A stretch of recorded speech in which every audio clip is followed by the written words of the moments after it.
Hey Final Fantasy fans, just want to give you a heads up that this episode will contain spoilers from the entire game of Final Fantasy XVI throughout this episode, as well as spoilers from Final Fantasy XV's episode Ardyn, around an hour and 38 minutes in, and Final Fantasy XIV's Shadowbringers expansion around the hour 40-minute mark.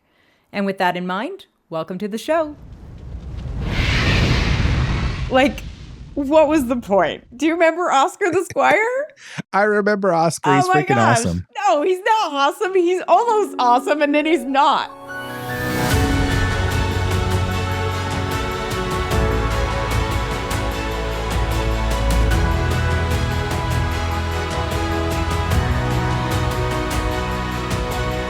Hello, everyone. Welcome to the Final Fantasy Files, where we discuss all things Final Fantasy, from why did Yuna become a pop star to what happened to Bannon. I'm Jolie Hales. And I'm Ernest DeLeon. And today we're going to continue our discussions about Final Fantasy XVI by discussing lingering questions we had after completing the game, as well as some of the answers we've seen from the interwebs. So potentially some people actually watching this right now. And to do this, Ernest and I have made a list of questions, and these are questions that came up as we were playing the game, and we're just going to go back and forth and take turns discussing these questions and possibly any answers we may have found as well. And I have no idea what Ernest's questions are, and he doesn't know what mine are, so this will be a lot of fun. That's right. That's the way it should be. And of course, like every episode, I should probably warn you that this is a spoiler cast, so we will be talking all aspects of the game, and if you don't want to hear spoilers, maybe play the game, come back, and then join us after the fact. All right. That's right. Let's do this. Awesome. I'll kick it off, shall I? Yeah, you should start. Okay. Yeah. Okay, so question number 1 for me is, who beheaded Benedikta? Wow, that is not one of my questions, so That's impressive. I didn't even think about that until you brought it up right now. But, I mean, Clive had a sword. You think Clive beheaded her? No. Really? I mean, who else would have done it? Okay. You think the hero just chopped her head off? Well, because remember, like, she went, I don't know, what did they call it? Primed or whatever, where she lost all control. This thing went like supernova, however you want to describe it, going prime, I don't know, whatever. And so the only two that I can think of that are still left alive in the vicinity, or at least left even in the vicinity, because these are like hurricane force winds, right, is Benedikta and Clive. So who else was around when this hurricane finally stopped? Well, yeah. That could have been the one that did it. But don't you think that, I mean, so we see Cid put the pendant on Benedikta and walk away. So we know it's not Cid, and that doesn't seem like something Cid would do. I would also argue that it wouldn't be Clive either, because Clive was probably whisked away, because I doubt he was in very good shape after the Ifrit fight, right, with Benedikta. Also, if you remember back to the fight in Rosalith between Hugo Kupka and Clive, where Kupka actually accuses Clive of decimating her body or something along those lines. Right, desecrating her body, something like that. Desecrating, thank you. Yeah, desecrating her body. And decimating. He did both, so, yeah, okay. But he accuses Clive, and Clive's like, I don't know what you're talking about. Your master slew Benedikta Harmon and defiled her body. If you choose to bear that murderer's name, then you shall answer for his crimes. I feel like Clive didn't do it, but I didn't know, because on the game, they don't actually talk about who did it. We see her dead with her head on, and then suddenly her head is in a box to Kupka. So I looked this up online. Well, hold on. Before you tell me, I'm going to try to take a guess here. Okay. So, like, you said Clive has no idea. So you're probably right. I was just making up Clive because he's the only other person there that I can think of. It's like so anti-Clive character, though, to chop her head off. So who would send Hugo Kupka, the head of his lover or whatever? It would have to be somebody that wanted to anger him so bad, right, that he would rage and go after Clive and specifically the hideout, right? Right. So who could it possibly be? The number one suspect I would have would be Anabella. Okay. Or someone in her orbit. Oh, she's doing all kinds of terrible things to people, that's for sure. She's doing all kinds of bad stuff behind the scenes, and she's pretty manipulative, right? So this would be a way to get him to rage and go after Clive, right? Because she's obviously after him. Or it is another thing of either Ultima's lackey, the one that picked up Kupka when his hands were cut off, right? Sleipnir. I'll tear you limb from limb! Peace, Hugo. The table shan't hurt you any longer. Yeah. So it has to be like somebody trying to anger him to the point where he goes after this guy. Right. And that's what the internet thinks as well. And that's also my assumption. So I think from what I've read and what I've also just gathered from playing the game, the assumption is that it was Sleipnir / Barnabas / Ultimas. So that little trio or the lackeys, probably Sleipnir more than anything else. So that's what the internet thinks. But there is no moment in the game that actually spells that out enough for people to know. So either they wanted us to make the assumption or they ran out of time and budget to show us how it was done. You're right. The whole thing was trying to set him off, right? So who had a vested interest in setting off Kupka to go after Clive? Now, remember, this is before they destroyed the first hideout, right? Actually, that's what I think sent him in a rage. Yes. If I'm not mistaken. Yes. So that's what made him actually want revenge on Cid at that point. But then Cid dies without Kupka's revenge because Kupka goes after him, which is why he destroys the hideout. And then he's mad at Clive because Clive is the new Cid. And he's like, well, if I can't kill the actual Cid, I'm going to go after you instead. Yeah. So it has to be one of those. I will say that because it's not spelled out very much and there's a lot of people online who kind of wanted to know the answer to this question, I think that it's fine as it is. I think we can all kind of guess who did it. But since it is such an important plot point, because her beheading actually leads to Kupka's anger that makes him destroy the hideaway and like puts all these things in motion, because that is such a impactful moment in the story, I think it would have been better to actually visually allude to the fact that it was Sleipnir or whoever it ended up being by like even something as simple as showing Sleipnir's shadow in the background when Benedikta's corpse is laying on the ground, right? Like after Cid walks away. I think that would have been a simple solve. And what would be the impetus behind Ultima / Barnabas / Barnabas's lackey doing this? Like, why would they want to send Kupka after Clive, I guess is the question. Well, it's clear when they actually have the Kupka-Clive battle that Sleipnir was hoping for that this whole time. And in order to get Clive to that point and Kupka to that point, they kind of had to orchestrate a reason for Kupka to lose it and get all mad at him. So I don't know exactly what that reason was necessarily, but the more I go back and think about the game, this is just a guess, right? Remember, Ultima wanted the perfect vessel with like all the powers in order to cast his spell of the icons, perhaps. So I think it was an orchestration to try to get Kupka's power into Clive. Right. I think they were orchestrating this entire thing, sending him down the line of like getting every icon power dominance to try to get them all. Yeah. Right. So like a Pokemon thing. Yeah. So that when he finally got to Ultima, he had already collected all of these powers. I think you're right. The problem with that I see in the game is that there's multiple times where Ultima or one of the Ultimas, whether it's a part of him or like part of his race or whatever, where they actually attempt to take the vessel early before he has collected all of the icon powers. So that's why that part's a little bit confusing. Like, wait, are you going to take the vessel now? Or are you going to wait till he's got all the powers? Which is why Ultima, the big Ultima, the real one, I guess, should be orchestrating that he takes them all, you know? Right. So there's a little confusion there. Anyway, that's the question I had, and I was glad to see that I was not alone and that a lot of people out there had the same question.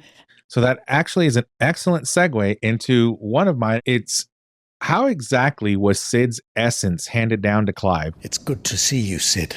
He's the first that can take icon powers from others that we know of in the history of dominance on the world, right? So how did he inherit Cid's legacy? That's the question. So you're talking legacy or icon powers? Not the icon powers. That part was obvious. They showed us He's that. like, he puts his hand on his chest and he's like, here you go. Then he dies. What I can't figure out is like, is inheriting Cid's legacy as simple as the guy just started calling himself Cid?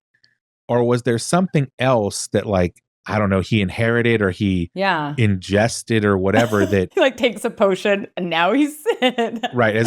That made him the new Cid as opposed to just like, hey, I'm going to take Cid's name because I'm going to carry on his mission. That's interesting. Okay. So first of all, I would say I'm not in love with him taking Cid's actual name. You're as stubborn as the old Cid was. I thought it was a little bit weird. Forced, a little bit weird. It's like, no, his name is Clive.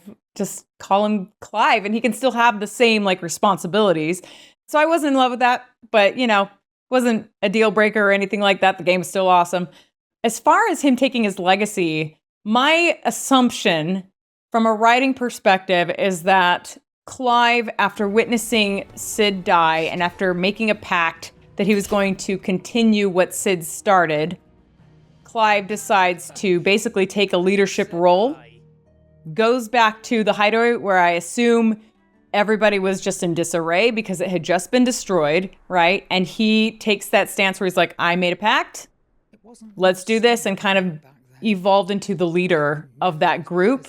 And then they just started calling him Cid for, I don't know what reason. That's kind of, I think it could have been as simple as that. Like he made a pact. I think so. He saw Cid die, and now he wanted that legacy to continue since he had fully at that point bought into what Cid was doing. Right. So when I went trying to find this on the internet, I actually couldn't find it in a Reddit thread, but I did find the article on it's theloadout.com. And it's kind of alluding to what you're saying. This thing was so weird the way it happened, but it says Clive takes the mantle of Cid, the outlaw, in Final Fantasy XVI after his friend, Sidolphus Telamon, dies during a mission to destroy Drake's head, one of the 5 mother crystals. Clive takes the alias to honor Cid's legacy of the hideaway in hopes of saving more bearers and dominance. So kind of along the same lines. This is the weird part. Like maybe it's just looking at it from like a Western or modern lens. Like there's plenty of times where someone dies and someone decides they're going to carry on their mission. But I've never heard of somebody taking the other person's name. Yeah, I'm with you on that. That was the weird part for me. I didn't really buy that.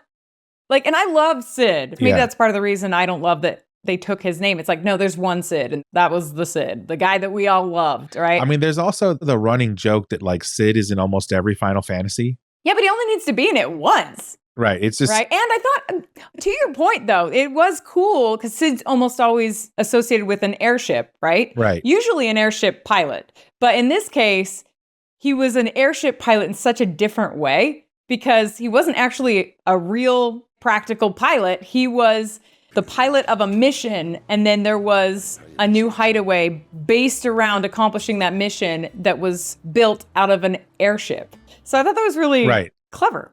I like that. Right. It was a ancient or whatever magic-driven airship, right? Right. That they took over as their new hideaway. But also his daughter built the actual airship. Sort of. Or attempted to. Yeah, that's a whole other. Someday we're going to talk about mid in an entire episode because I just wanted to see that airship before the credits rolled and they just never did. Maybe DLC, I don't know. They have to, right? Like if you don't give that to us in DLC, I don't even know what people are going to say. You did all the side quests, right? Every single one of them. You remember how she actually builds the prototype. Here goes nothing.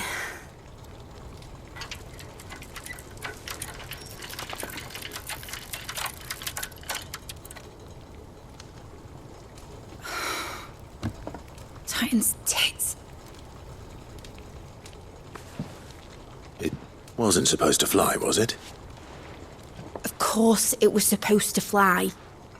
Wouldn't be much of an airship if it didn't. And I'm like, oh, just make a few tweaks. Right. Genius engineer. And then you can go fly that thing to Origin and help out somehow. You know what I mean? Like that's where my mind went. And then it turns out it's totally off. It's almost like they had the DLC planned, but they were trying to figure out where that line was, right? Like they had to take you up to the line where it's like, okay, if this thing's a flop and we can't do DLC, then we've given enough of the story that people can walk away with like semi-closure and everyone's happy, right? But they also left some threads open in case they did have a success and they could get the DLC. So I feel like the airship is going to be part of the DLC.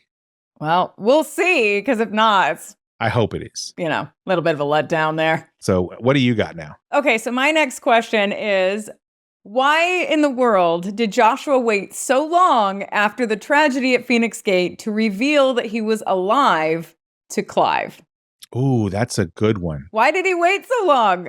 He knew Clive was alive and like basically a slave in the Empire. Yeah, that's a really good question. The only thing I can think of is that when that whole thing was over, the thing that happened at Phoenix Gate, I'm assuming that Joshua was pretty wrecked after that. Totally.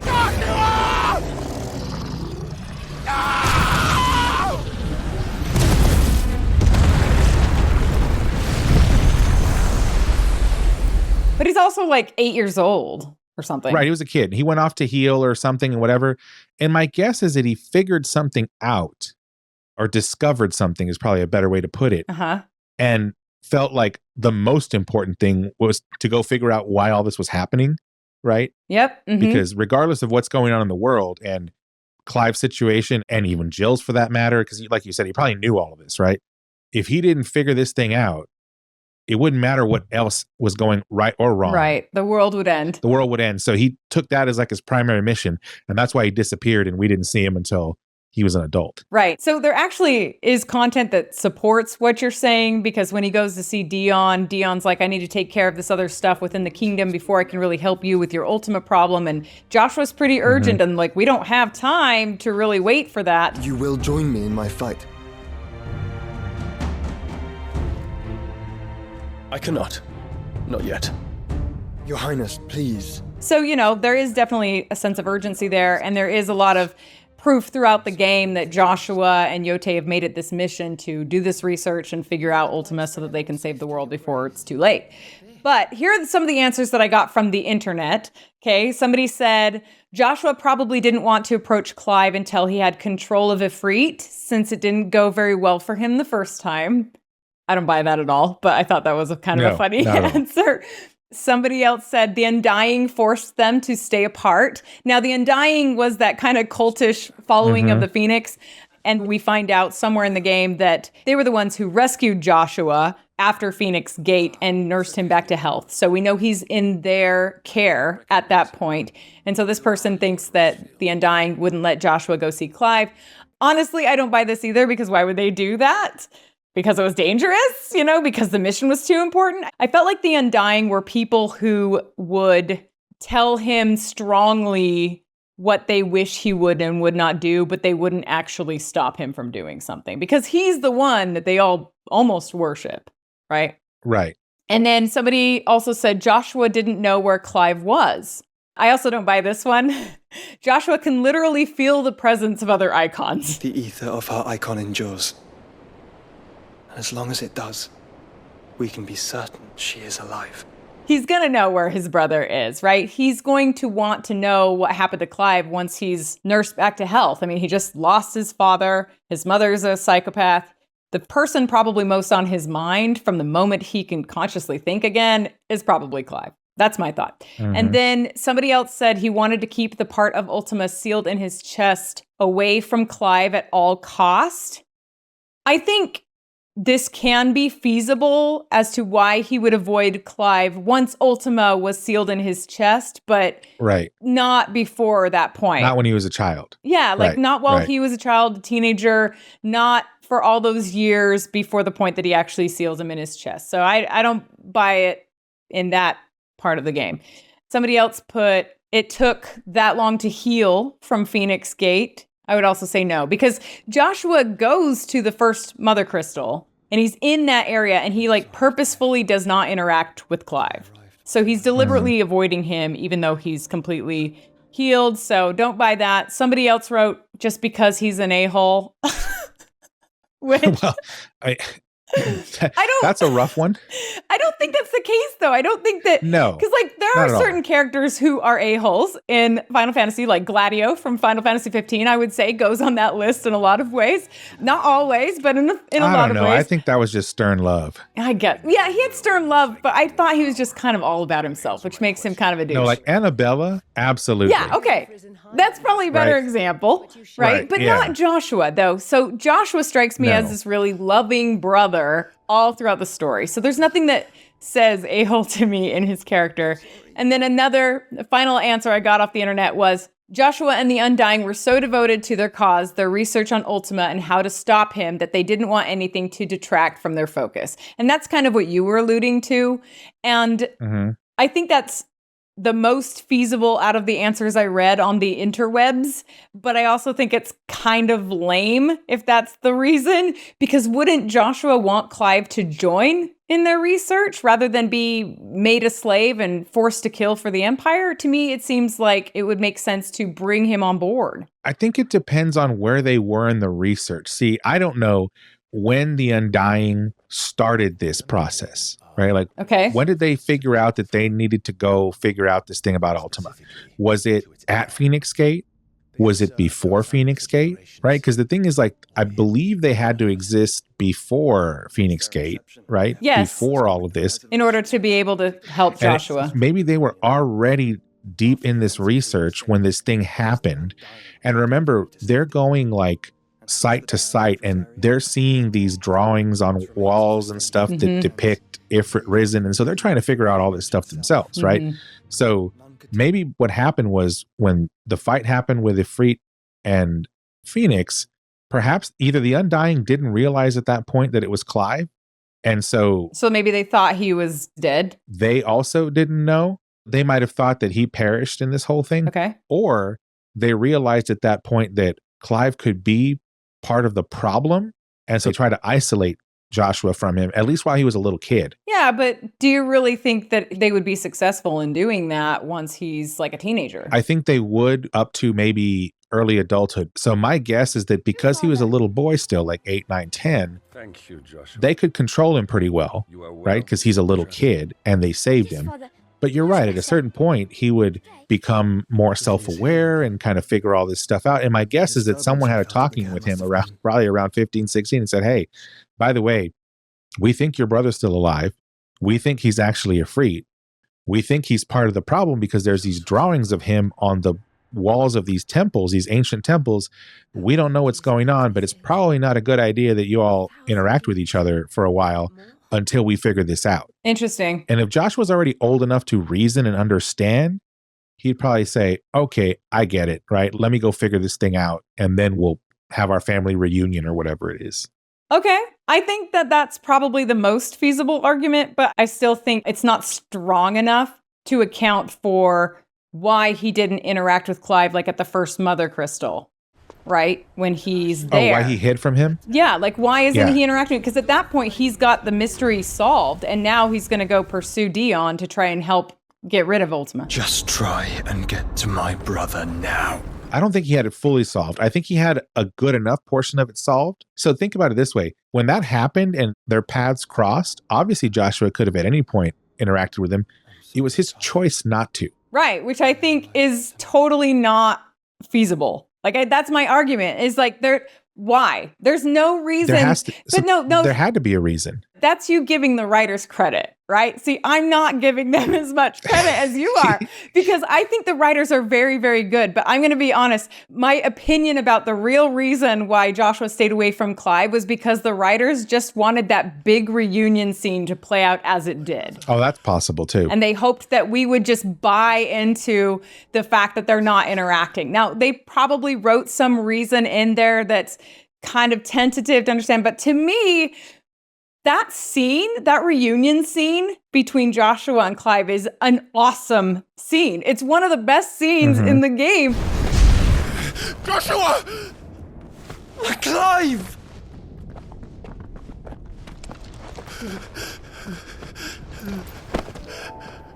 My brother. I'm sorry. I'm so sorry. You're alive. We both are. Nothing else matters.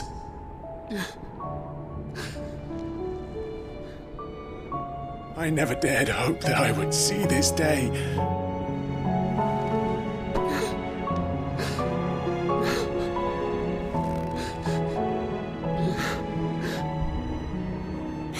And I also think that one of the reasons that they kept them apart is because they just wanted to toy with the gamers about the whole idea of two brown hooded figures, right? You remember how there were two and you're like, oh, is it Joshua? Wait, why is Joshua casting a spell of death? You know, like the writers love that. There's brown hooded people in like so many Final Fantasies that are all these mysterious figures. So by delaying this reunion between Joshua and Clive, it allows them to have this big impactful reunion that you want so bad, right? Like halfway through the game, it's not in the beginning. And then it also allows them to kind of toy with the gamers. I don't think that they really thought through how they would need to justify Joshua staying away from Clive very much.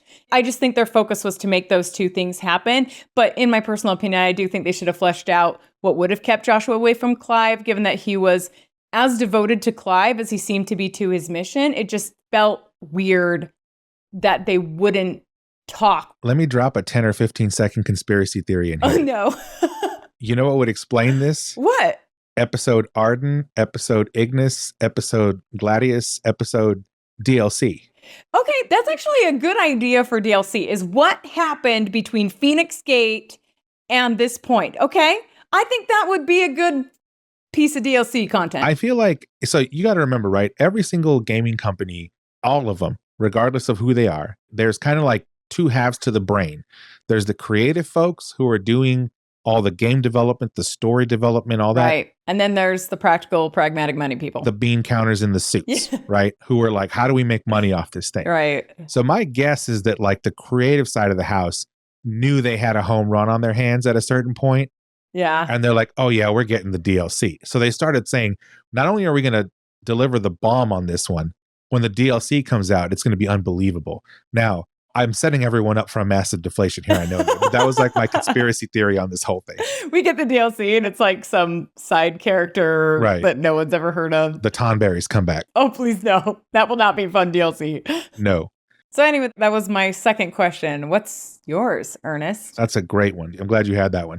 All right. So speaking of kind of shady characters, right? The next one is, how did Barnabas know Ultima, and how did he become engrossed in this like cult, this religion of Ultima, right? And how was he able to use his powers over and over with seemingly no consequence? Yeah, okay. There's a few questions in there. So I guess if I were to respond without having done a ton of thinking about this, so we know that the religion that worships Ultima is really old, still practiced religion on the continent of Waloed, right? That's something we know, which is why Joshua goes there with Clive and with Gav, is because Joshua wants to go to their temples and basically see if he can uncover anything he hasn't. Apparently, Waloed has been so isolated that their religion hasn't evolved much. So given that that's the case, it makes sense that people living in Waloed, especially somebody like Barnabas, who ends up apparently being the king. Who wasn't from there. He wasn't from there? No, remember? He's from the south, huh? He was from some other place in this world that we don't even know about. And he came over as supposedly a young boy, but it had been, I don't remember the exact number, but it had been like hundreds or thousands of years. And obviously he's an adult now, but he's barely aged in like several human lifespans. And when he came over, he like took over the joint, basically. Well, yeah, because he was a dominant, so he had all these powers that they hadn't seen for a while. Barnabas was only a boy when he arrived from beyond the southern seas, and barely a man before he united the ragged tribes of Ash. And having unleashed them upon the formidable Veldemark, he set his throne upon the ancient kingdom's ruins. And they said that even after that, they were concerned that like his bloodthirstiness was going to spread all over Valisthea. And he just didn't. He just stayed up in his tower of evil or whatever and just never came out until all of a sudden now he came out. Well, that's an interesting question then, because I always thought he was from a different part of Waloed, like a different corner. But you're right. I think Vivian does say he's from somewhere else, which, by the way, the other continents thing, other than the twins and Waloed, that's a whole other question too. It's like, are there no mother crystals anywhere else? Were they all just in this one spot? Right. You know, do they have the blight? Do they have bearers? Do they have all this stuff? Or is it just like another planet on the same planet, right? So that's a good question, because there's a lot of questions around Odin. That'd be some good DLC content as well. All I remember from Vivian was he shows up and he just takes over the place, like kills whoever and just takes it over. And now he's the king. And he's there for, I don't know if it's hundreds or thousands of years. No, but Barnabas isn't like 1,000 years old. That was my impression, that he was actually very old. I don't think so. More than a normal human lifespan would be. Really? I didn't gather that. I'm going to go back and look. Yeah. If Odin is older than like a normal human lifespan, then that means there's a lot more questions. That's actually what prompted my entire question was, he seemed to be able to use his powers with impunity, where everyone else suffered like some kind of cost or negative health issues or whatever, Yeah. he seemed to be able to. Oh, you know what? He's Akashic the whole time, right? I don't know. Don't we realize that at the end? Like, and maybe Akashic just go on forever until they're destroyed, right? Because at the end, I mean, it's possible. he's Akashic and then he fades away to that kind of Akashic dust stuff. So Right. if what you're saying is true, that could be the cause of it. But then again, there's more mystery. At long last, salvation. I'm coming home. Mother.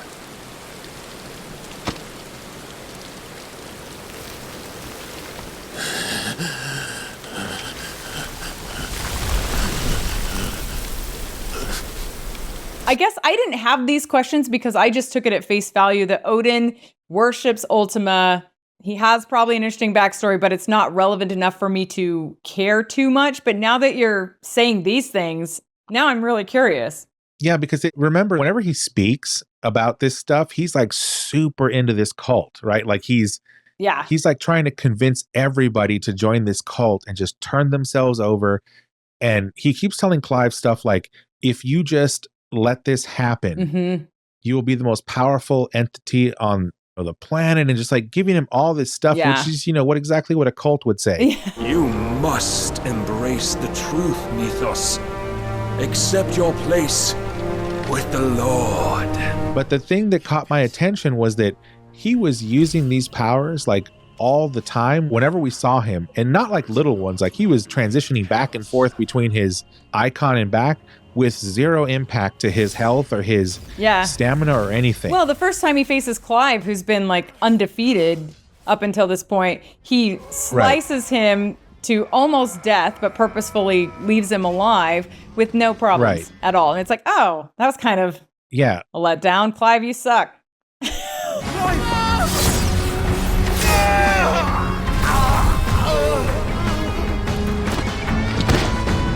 He keeps telling him that it's because he's given himself to this religion, power. this god. Yeah, and my whole question about this was like, Ultima obviously shows up to a few other of these characters over time, and they seem to all pan him in one way or another. But why did Barnabas not, right? Why did he just give in? And then was Ultima somehow involved in his ability to be able to wield this power without any kind of consequence whatsoever? Did you find anything on the internet? So I found some stuff, but I don't know that it's helpful. Like I found this one thread on Reddit, and the guy says here, him being a religious zealot fits perfectly as an added dimension of the overall theme of free will in the game. The central conflict of the game is with being a slave and being a master. The literal take of this is seen in bearers and non-bearers, and then the wider scale of this is with Clive as Mythos being meant to be a slave for Ultima, or eventually his vessel, right? Okay, I agree with that so far. Yeah, what Barnabas adds, at least to me, this is this person writing this, right? Yeah. And how I saw it is the hypocrisy of the situation. He himself is a king who oversees the established rule of bearers and crystals, yet he himself is a slave, whether he knew it, accepted it, ignored it, or otherwise to Ultima. He accepted that he is nothing more than Ultima's plaything, and he was perfectly content with being that. I think the scene that people meme on a lot also adds something to why Barnabas reveres Ultima the way he does. Barnabas gets to see his mother even if it isn't real. That basic comfort was enough for him to sell himself over to Ultima, which ultimately led him to accepting a truth that he is just some slave Ultima and his race created. Granted, we only got a glimpse of why Barnabas and the rest of the Waloed revered Ultima, but that to me was enough to make him interesting. Is he the best? Not necessarily, but he's certainly not the worst. I didn't mind his fights as well. Interesting. Okay, I like that answer. I think it's a really good answer. Whoever you are out in Reddit world, did you get their username? Let's give him credit here. His name is Nathaniel, spelled with an E, Nathaniel with two L's on Reddit. Nice. Bravo, Nathaniel. And I kind of agreed with him a little bit in that there are plenty of people out there who are willing to sell their soul for that little bit of power that they'll have over somebody else. Yep. It's all over the place. Just look around you. It's happening everywhere. Yeah. So this is like Barnabas obviously was a little boy when he came over to this island, and he was a dominant. And I'm guessing that that's when Ultima got him and said, hey, I will give you, similar to someone who promised someone else over the course of 40 days, starving and without water in a desert, I will give you unbelievable power if you just submit to me. And Barnabas went for it because he was like, hey, that's better than what I got. And like this guy pointed out, he gets to see his mother, even though she's not real.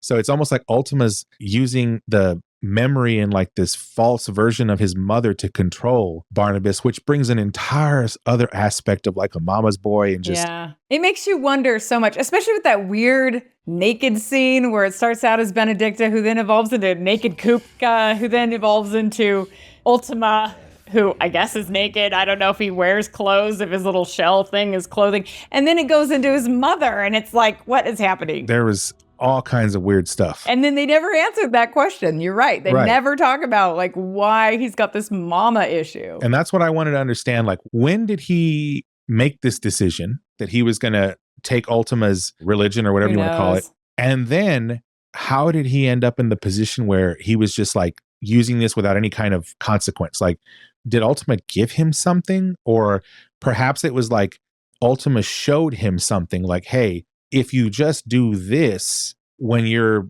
priming or whatever the case is, it prevents you from taking damage, so to speak, to your stamina. Like maybe there's some kind of like ancient technique or something that allows where these other dominants that are born with that power, it's not like they ever got training on how to be a dominant, right? They just discovered they had this power and they had to figure it out on their own.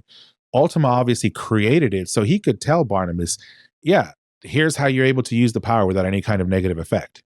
And the trade-off is you give your soul to me. Maybe. I don't know. That's an interesting question. That's given me a lot to think about and some things I'm going to go back and look at because now I'm super curious. Yeah. Fascinating. Not one of my questions either. So far, we haven't overlapped on any questions. Wow, that's impressive. I thought we were going to have all the same ones. I know. I thought so too. Okay, here's another one for you. You ready? Yep. What was the point of Oscar the Squire? It is an honor to make your acquaintance, Lord Rossfield. I am Oscar. Oscar of House Murdoch. Murdoch? I wasn't aware the Lord Commander had children. Oh, he didn't. But his brother, my father, did. I am Sir Rodney's nephew. Like, what was the point? Do you remember Oscar the Squire? I remember Oscar. He's freaking awesome. No, he's not awesome. He's almost awesome, and then he's not. Like, okay, he shows up twice. Once for an introduction, right, with Wade. If it please you, my Lord Marquis, might you take me as your squire? I would learn the duties of a shield from the finest. And then again, he shows up outside of Clive's room where he delivers the same exact monologue every time you talk to him, no matter the point in the story. I will not forget this kindness, my lord. I shall go to Eastpool, but as soon as the rebuilding work is complete, I promise to return. It seems to me like they set him up to be significant in some way, and then he just isn't. He's just this random guy with no closure. So I checked the interwebs. Well, do you have any opinions before I give you what the interweb said? Not really, other than to say, like, there's a lot of these little bit characters like Oscar the Squire that I can think of. I don't remember their names, obviously, throughout the story, where it's like, they're very young and they're trying to get into either a trade or they're like apprentices, I guess in this case, a squire. And there's even a side quest about one of them that's trying to become a baker, right? But he's having a really hard time with it. And there's another one trying to make the perfect blade, hunting knife or something. Blade, right? Yeah. So you see these throughout the thing, and I feel like all of this somehow goes together. And all I can think of is like, these are just young people who are trying to move into a career, if you want to call it that. And they're super, what's the word? Bright-eyed and bushy-tailed. They're like excited. They really want to do this thing. And then like one of them like is super doubting himself. And it's like the older generation's job to kind of like shepherd these people along in the midst of like this global crisis that's happening on this planet at the same time. So I feel like they're almost comic relief because like they don't like these younger ones don't really realize how bad stuff really is. Okay. And I feel like they're thrown in there for the same reason that the baby is thrown in at the end of the game, to try to give people a sense of hope that like, here's these young, hopeful people trying to come up. Okay. It's like a future looking hopeful scenario rather than like the disaster that we're living through in this game. So, okay, I can buy that. The only problem I have with it is that all those other side quests were resolved, right? They had closure. They had some kind of resolution. This one is just, it's like set up to start and then it never goes anywhere. So it feels very like a half cadence in music, right? You want it to resolve back to the tonic, but it doesn't. I shall go to Eastport, but as soon as the rebuilding work is complete, I promise to return. So what did the interwebs say? So the interwebs, one person said, there was an Oscar in this story? Oh man, that's good. To which I would say, exactly the problem, right? Yes, he lives in a trash can. Okay. Another person said, Oscar is a way to wrap up the Murdoch story in a happy way, showing that someone is going to live on to carry their name and legacy, because Oscar is, I think, a nephew of Lord Commander Murdoch. Something like that. Yeah. So, okay, that's fair enough. And then Kevin from the internet on Reddit said it well, I think. He said, this bothered me way more than it should have. I kept talking to him and he kept saying the same thing. And I was yelling at the screen for him to go to Eastpool. And I completely agree with Kevin, because he keeps talking about, like, if you talk to him outside of Clive's room, he says, oh, I really would like to help with like the rebuilding effort or something along those lines with Eastpool. I heard about Eastpool, that some of my fellow guardians are to build a new home there, both for themselves and for Madame Martha's bearers. And I think Clive actually encourages him to go. And he says, okay, thanks, Clive. I'm going to do that thing. Go. Be with your aunt. Rebuild her home. Is what she would have wanted. Yes, my lord. Thank you, my lord. And then you go back there 10 hours later and you're in a way different part of the game. And he says the same dang thing. I shall go to Eastpool, but as soon as the rebuilding work is complete, I promise to return. It's like, dude, I was just like Kevin from the internet. I was like, go to Eastpool, you moron. Just go. Like, you're the worst squire ever. You haven't done anything squire-like at all. You just sit there and annoy me. Anyway, yes. So then Narcs, Naarcx from Reddit said, what if the DLC we get is just an Eastpool restoration project starring Oscar?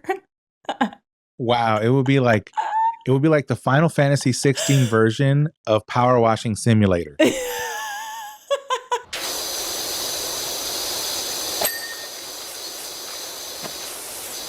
You're just in there rebuilding Eastpool. With Oscar. Right? Why not? Hey, it would give some closure, resolution, and point and purpose to his character. So if they do that, good on him. I will not forget this kindness, my lord.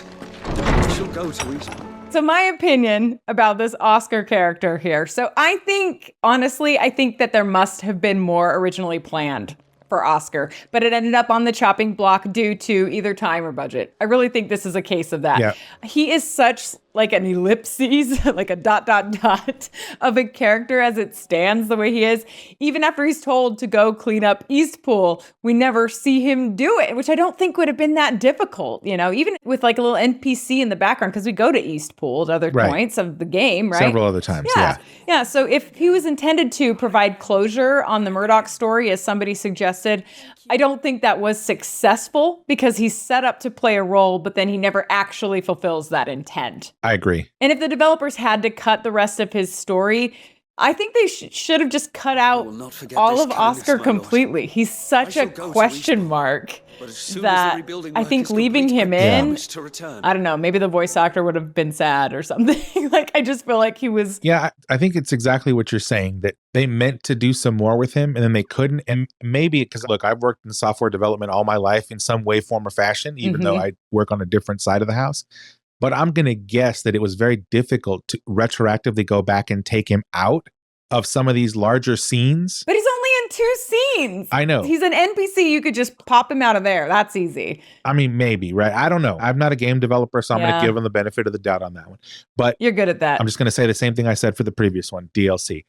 I think this is one where they left it to DLC. Like, I was thinking, what if Final Fantasy XVI could be the actual Final Fantasy?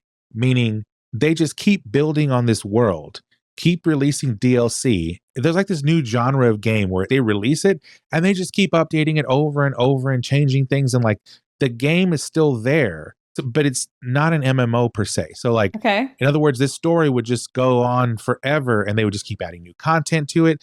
I feel like we're so close to that. Like 15, I think they were going to try, but they obviously just fell on their face on it. But I think 16, they got real close. Yeah. Yeah. Okay. That's an interesting idea. I just think then there should have been a lot of open-ended characters. And there was just one. I feel like there were. Him. Like I feel like But who else? Well, I don't know. We have all these lingering questions, right? So I have some other ones. Oh, okay. Maybe we should get to the next one. What is your next one? My next one is, did Kihel live? Oh, well, we talked about that for an entire episode, right? Well, no, we didn't talk about it for an entire episode. 90% of that episode was, what was her purpose in the game? Okay. So this is like the lingering question. Did she live? Okay. What happened to her? And actually, I'm just going to bundle 3 together here. Okay. Did she live? Did Terence live? And did Dion live? And I realize those are 3 completely separate characters, but remember how they're tied together, right? In this game. Okay. I can accept that Dion died, right? Although I'm suspicious that he didn't, I can accept that he died. But what about Terence and Kihel? Those are 2 those were my next 2. Like, did they live? What happened to them? So did Terence, who is Dion's boyfriend, live? Did Kihel, the potions girl, who we see 5 times in the game, live? And did Dion live? I would say yes, yes, no. But we don't have anything definitive really on their stories. Right. And I can accept that. Yeah. And the reason that I would say Dion died is because I think that his entire purpose, once he saw the devastation that he had caused in Twinside, was to atone for his sins by killing himself to save the greater good. Yeah, his entire purpose was for us to love a character and then to kill him. That's what his purpose was. Thank you, Japan. Yes. Yeah. So I think Dion's dead, right? I think he got his wish. He shoots lasers at Ultima or whatever that big spell was. Mega Flare. Was it Mega Flare? I thought it was more than that. That's Bahamut's signature, I'm going to end the world spell. Right, but then it turns into like Giga Flare and like Zeta Flare and stuff in the battle with the Phoenix and Ifrit, so it gets like even more intense and crazy than usual. But yeah, whatever that spell was, so he casts a spell, he buys Joshua and Clive some more time to be able to stand up and then go face Ultima without being killed beforehand. And so I think his is a self-sacrifice. As far as Terence and Kihel go, the reason I think they're alive is kind of a cop-out. So if you check the cast list that Vivian has of all the characters, it blackens them out whenever they die, right? Right. Now, I didn't know if this is, do we black out characters every time they die, whether we know it or not, or only when we see it as the gamer, right? So I tested that theory because there's a side quest where Theo dies. So the first time I played the game all the way through, Theo died, then he's blackened out on the cast list. The second time I played the game all the way through, I skipped every side quest on purpose, and then I checked to see if Theo died on the cast list when I hadn't actually played that part of the story and he was dead. So it had marked him dead without me seeing that happen. It makes sense because the story is happening regardless of whether or not we're seeing. Totally. So that makes sense. But then it also gives me kind of a cop-out way to check and see if Kihel and Terence live, at least right up until the final farewell scene. So you can go talk to Vivian right before then. And I did that because I was actually curious about Kihel, and she's alive on the cast list. So I would wager and say that from a pragmatic perspective, she's alive. Terence is probably alive. My guess is that Terence whisked Kihel away from Twinside because Twinside was in such ruin and despair at that point. And I don't know where they ended up. I think that would actually be really interesting to know. And without giving away what we talk about in our entire episode about the Potions Girl, there's some really interesting stuff that you came up with around Kihel's character that could also play into what happens to her in her future. Right. I would be so depressed if the answer was yes. Like she just explodes. When the arc took off, she's just vaporized with everybody. I would be like, wow. She's made into dust with the rest of the city. Yeah. Although that would be so on brand for a JRPG too. Right. So like I say that full well knowing that's probably what happened. So anyway, the internet, Yeah, what do they say? The first one, this is about Kihel. This is Baithin, I think Baithin on Reddit says, I have hope that it is the opposite. And he's replying to someone who said basically what we said, that a JRPG just destroys everybody. He says, so this person says, I have hope that it is the opposite, that Dion sent Terence there to find her specifically to give us the hope that he got her out of there in time. And then there were some responses to that.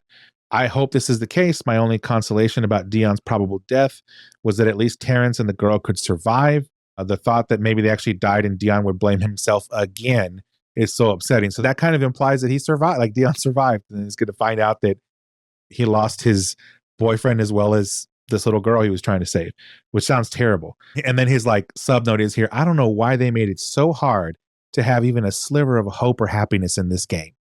Amen to that. Okay, I agree. I won't go into it. Go watch our ending episode where Ernest and I disagree vehemently about these topics. Yes, I feel, who is that? Who said that? So this response was somebody named Silent Study 7631 on Reddit. Silent Study.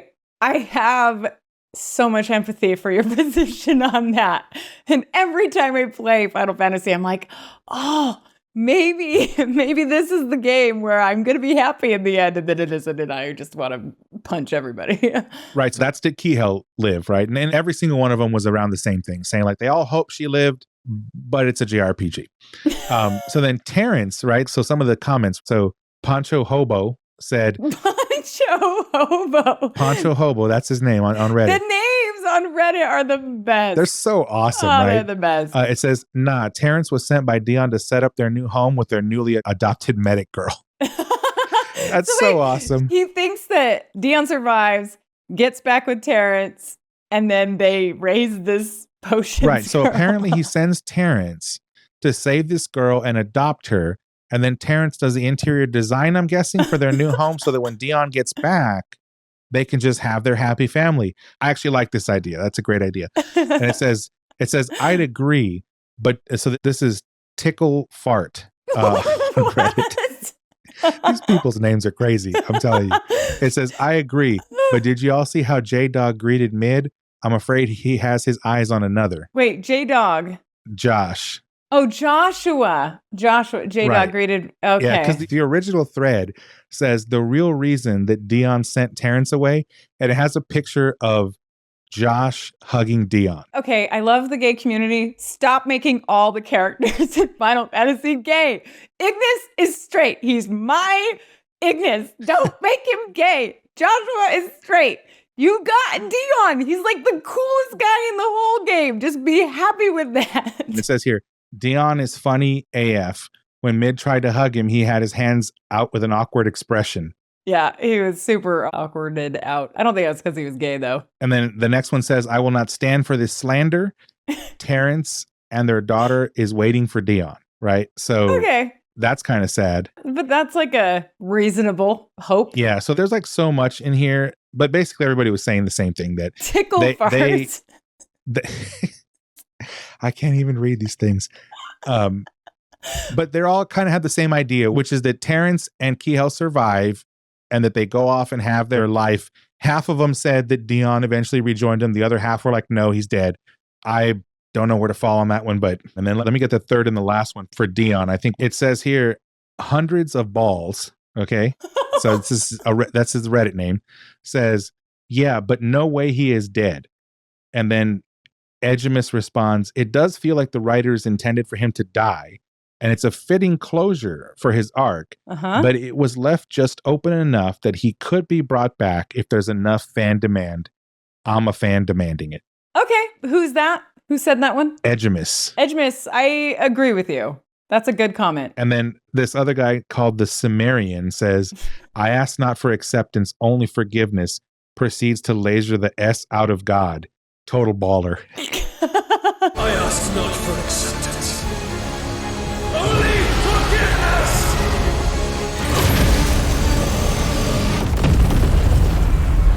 And that's true. Like that was kind of my take on it too. Again, you know, you need to listen to our Dion episode, but I'm on the fence. I'm mostly in agreement that Dion died, but I want to believe that he didn't.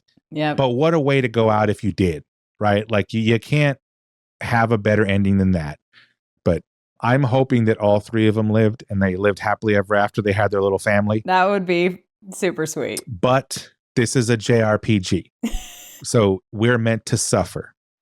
Yeah, but remember, Xenoblade Chronicles, they end happy. I know. And they're so JRPG. It's true. But it just feels like there are some JRPGs where they're happy. They're like joyous. Yeah, that's not this. And then there's Final Fantasy. Yeah. And it's like the only people that play this are people who hate themselves. Right? And it's one of those type of things. Is that us? Is that us? Are we masochists? Are we sadists? Like, what is it? I have more than one time in my life said people who play Final Fantasies are masochists because like if you played, I don't know about 14, but I played 11 for over 10 years. And I'll tell you the first couple of years, the first like 5 years were just brutal masochism, like nonstop grinding. It was horrendous and we loved it. Yeah, I don't know though. Ernest, like I worked at Disneyland for years. I'm not exactly a masochist by what I can gather, you know? Well, maybe that's the balance. Maybe this is the way that I get like all my darkness out. Yeah. And, you know. All right. So what's your next one? Okay. My next question.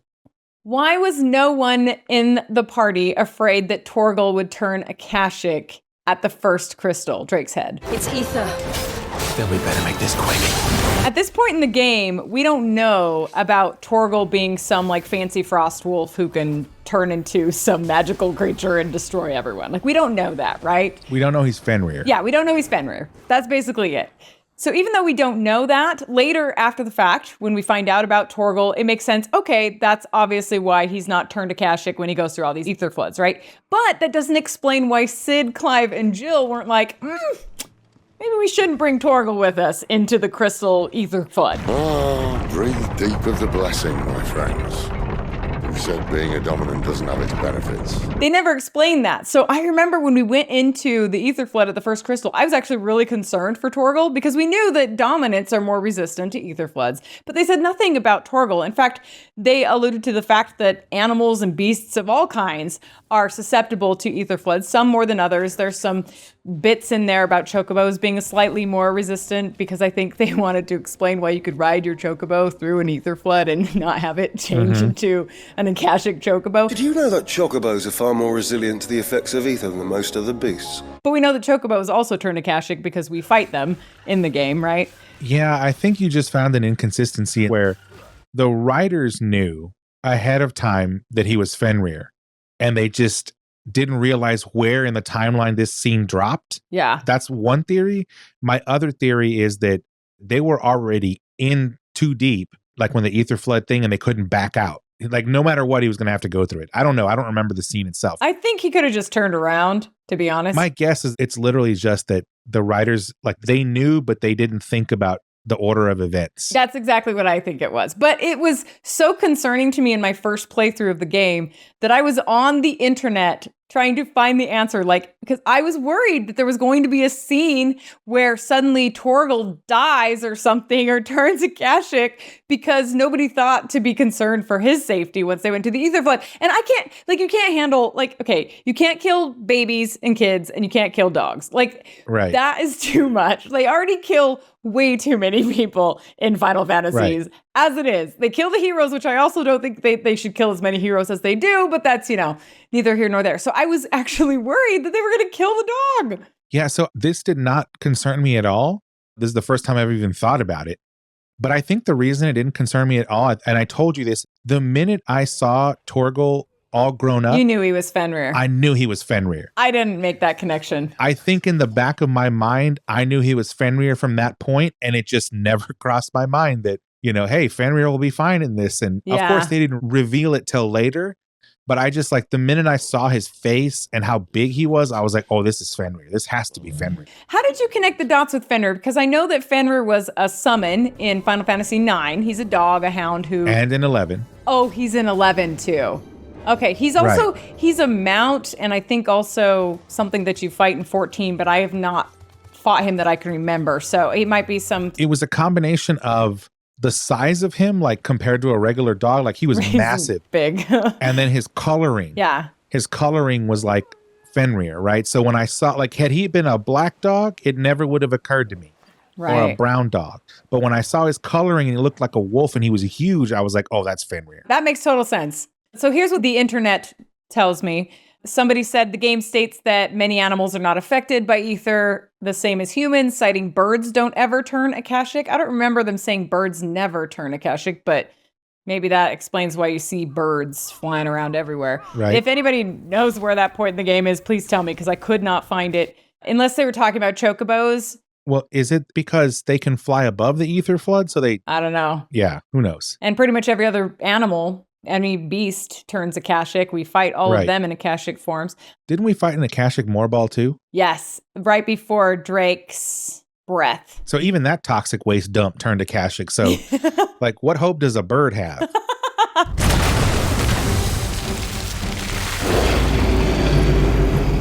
It's turned. Nothing a shield of Rosaria can't handle. Then there were many other comments that state that his powers as a frost wolf would prevent him from turning Akashic. And yes, I agree with that. Like, that explains why he didn't. But you didn't know it. But that doesn't explain why Cid and Clive and Jill aren't concerned that he will. So I know it's like, seems like a small thing, but it was important enough and jumped out enough at me in the first gameplay that it actually distraught me. And I had to look online to see if he survived for the whole game as a spoiler, because I could not handle the dog dying in Final Fantasy. That totally makes sense, right? If you didn't link him to Fenrir right away, then you wouldn't know, right? Right. And you would think, oh man, this is the end of this dog, That's right? what I was thinking. But you saw ahead. But what other question do you have? Oh, so the next one, actually, I'm just going to lump two together. Did Clive live and did Josh live? And I know we talked about it, so Yeah. why don't you give your kind of theory on it? So before we did our ending episode, I was 100%, they both died. 100%. And then after not just having that conversation with you, but then thinking about it after the conversation, it does make sense that Joshua may have survived, that he may have resurrected. Because I wanted him to resurrect when Clive heals his body. That was like the pinnacle scene I wanted to see. I wanted that reunion, but I didn't get it. So I was kind of miffed, or at least depressed, which you can see in our other discussion. But you do bring up a good point that the after credit scene shows the book, Final Fantasy, and the author is Joshua, right? Mm-hmm. When did you write that? There's no writing that is happening throughout the game that we know of. Like in 14, there's writing happening constantly. You see it, you hear the voiceover, like you know it's happening. In this game, you don't see it, and then there's that book. So maybe they did actually resurrect the Phoenix, as the Phoenix should resurrect, right? Because that's the whole idea behind the Phoenix. But if that's the case, I think we should have seen it. I really wanted to see it in that last scene with him and Joshua. Like that first reunion where they come together in Twin Sight is amazing, but how much more awesome would it have been if he was brought back to life in that moment in front of Clive? Like, oh, so good. It'd be so good. But no. That would have been pretty powerful. Yeah, so I'm on the fence if either of them died. I feel like Joshua lived, and I also feel like Clive lived at the end. Obviously, we won't know till the DLC comes out, right? How that panned out. But DLC has a lot of questions to answer. It's going to need like 12 episodes of DLC. yeah, this is as literal as you can possibly take this. So take this with a grain of salt. But Josh was the Phoenix. Yep. And at the end of the game, he was down. He was the Phoenix down. Right? So the way Phoenix I down like works. Phoenix down. It's like an auto re-res, right? Phoenix down. So it's almost like he was waiting for the auto re-res and it happened later. Like it happened out of frame. We didn't see it. That's my hope, right? Yeah, but what a missed opportunity. And the reason I feel that way is because, again, this is a JRPG and it's like Joshua gave his life for his brother, but really for all of humanity because he knew that his brother needed that power to save the world. Wouldn't it be fitting that Clive gave his life for his brother back? Yes, right? It would. And then he died. So that's like the biggest reason I'm pretty sure that Joshua lived, but also kind of plays out a non-erotic Romeo and Juliet type thing where like one thought the other one was dead. So they tried to off themselves. And then it turns out the other one had just taken a nightshade. And yeah, but neither of them died purposefully. they both died purposefully. However, Kind of. Joshua ends up rising because he's a Phoenix. that's on brand for a Phoenix. That fits, right? It is on brand for a Phoenix. I just wanted to see it. He's able to self-resurrect himself, right? Yep. So I believe that for sure Joshua survived. I'm like 90% sure. Clive, I'm kind of 50-50 on. Yeah. I want to believe he survived for only one reason. Because he told Jill that he was going to come back. I'll be back. I promise. And if you make a promise like that and you don't keep it, you're going to hell. So I don't want to believe that Clive is in hell. So I think he lived. Yeah, I don't know. They could honestly go either way with either of those characters. My biggest beef is not 100% on whether they lived or died, but the fact that we didn't get to see if they lived. DLC. Right. That's my biggest beef. They can't make a DLC that's just as long as the original game unless they're going to do like sequels like they did with 13, which out of all the games to have all the sequels, 13. Yeah, 13 was like, I hate to talk bad about these things, but like 13 is just, it just wasn't my cup of tea or any of the sequels to it. Yeah. I played through it and I don't remember any of it. What I do remember is I didn't like it and I'm not going to play it again. Lassie, Falsey, what are they talking about? I was so confused. Yeah, it was just too weird and like the story was awkward and it just gave me like this Libyan terrorist vibe. Some really bad voice acting and some really good voice acting all in the same game. The graphics were actually decent, right? Like, right, yeah, it was beautiful. For that series. Very beautifully so made. Yeah, it just fell flat at the end of the day. Like the story fell flat, I think is what totally. It came down to. So they made 2 sequels. Now, I say that I have had it happen before, believe it or not, where I've played a game and said to myself, man, this was not a good game. I don't like it. And then for some reason or random whatever, played it again years later and my opinion changed. I've also had it happen where I've played a game and thought, man, this is the greatest game ever. This is awesome. Play it 5-10 years later and go, what was I thinking? This game was terrible. So I could play 13 again and say, wow, this is actually a great game, right? Because the world changes and something might change my opinion of it. But anyway, what are the other ones that you had? Okay, this is a big question for me. And my guess is you'll probably be pretty forgiving of the writers again, because you're just so nice and forgiving, Ernest, of these writers. And I'm a little harsher on them. But it's a hard job. It is a hard job, but it's the easiest job to get right up front, right? Like it's the least expensive to make changes to. So I'm like, just get it right and then go into production.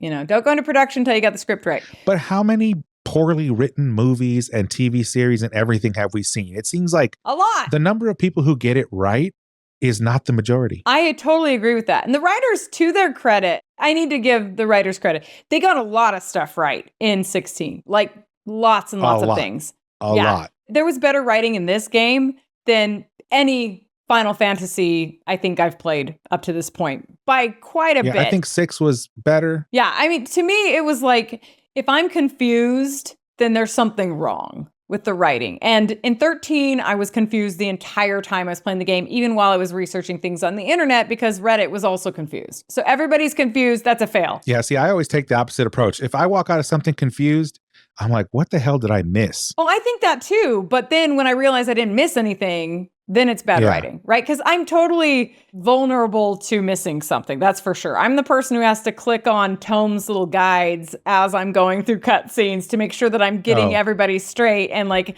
understanding what the political stuff that's happening is going on. That's totally me. But I actually do all that research. And if I'm still confused, then I start to point the finger at the writing. It makes sense. Yeah. You know what I mean? So this question is, why did Joshua choose to cage Ultima in his chest, of all places? And I couldn't find any answers on this. Do you have any, Ernest? I could have missed something. Wow. So I remember thinking about it when it happened and also thinking like, why did he put him in his chest? And the only thing I could come up with was there was a scene somewhere where someone said something to the effect of, at least at that time, we can't kill him, but we don't have to destroy him to like essentially take him out of the equation. That's an argument for caging Ultima. For caging him, right? But where else are you going to cage a god? I don't know. It's a Final Fantasy. Couldn't you put him in a crystal or something? Like there's a lot of things. Well, they tried that with Bahamut in Final Fantasy XIV the first time, and you saw what happened at the end of that, right? So the only thing I could think of was that Joshua had figured out that he could in fact trap him in this phoenix feather cage, right? But I don't think it's something he could keep externally just running, or however you want to look at it, like energized in perpetuity, because it required his power to do that. Okay. And the only way he could do this successfully was to internalize him to where he was inside of him, and then he wasn't using his external powers that would have like drained him into a rock or whatever, happened to them. With every setting sun, I feel my strength wane. And though the Phoenix's flames mend the prison I have made for Ultima, they do so at a cost. And that's just a suspicion. Okay, that does address the first part of this. Because my thought is, wasn't there like a less risky place to cage Ultima? Like, did he have to put Ultima next to a vital organ in his body? Was that the only place that Ultima could go? Like, to me, if that's the case, I would have loved to see that spelled out and at least have the audience learn why that's the case. Like, I wanted to see it or hear it or something. Oh, well, that's obvious. It's because, again, he had to power this cage, and the only place where the flames of the Phoenix burn forever are in your heart. Okay. Wait, you mean like that? Oh, you got it. That stupid slogan of the Undying. What is it? May the fires of the Phoenix burn forever in your heart. May the Pontiac Thunderbird roar forever in your heart, or whatever. Yeah, I don't know. May the Firebird's flame burn ever in your heart. But if you take it literally, that's true. Maybe that's the reason. Maybe. I'm just saying. Okay. So if I were to give you that, which is hilarious, my second point on this is caging Ultima next to his vital organ didn't stop Ultima from doing anything he wouldn't have done anyway, right? So he still pursued Clive throughout the game because there were multiples of them, which means that only one was in Joshua's chest, whether that be one of his race or one of Ultima, like part of like one section. One piece of the puzzle that he needed to complete the thing at the end.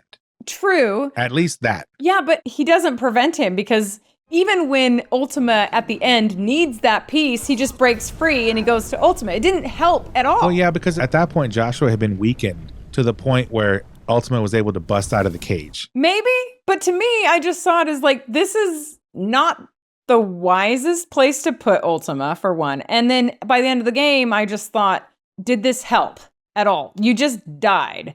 Like to me, it didn't work because I didn't have answers, I didn't have background, and I didn't see a point or a purpose to the decision. So at the end, I was just kind of like, well, that was kind of dumb. I mean, don't get me wrong, the death scene was amazing. So well done in so many ways. Well, Ultima did tell him, like, thank you for bringing back what did he tell him? My brother or my... I think he does call him his brother or something like that. Welcome home, brother. Thank you for bringing back the other thing that's in your chest is basically what it came down to.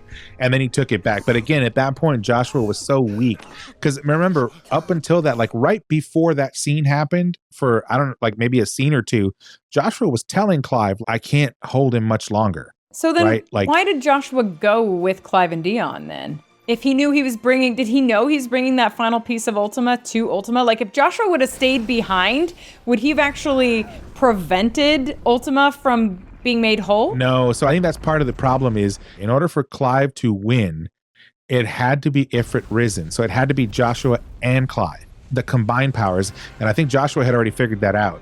And so he knew he had to go, but I don't think he realized. But it's not Ifrit risen that kills Ultima. It's just Clive. Yeah. But I'm saying like Ifrit risen is the one that battles with Ultima risen. Like it's the counterbalance to his icon. So your argument is then Ultima would have prevailed in that one battle and they never would have made it to further battles. He would have prevailed and then probably come after Joshua anyway, right? Okay. So I think that Joshua had figured that part out because I don't think he knew until that last scene where he saw all of them around the chamber that he was like, uh-oh, like it's not just one. This isn't actually him. This is a piece. And that's why Ultima was like, thank you for bringing, Okay. Because obviously, if Joshua had known that part, I don't think he could have done anything differently, honestly, but he would have realized that what he did was in vain. Maybe.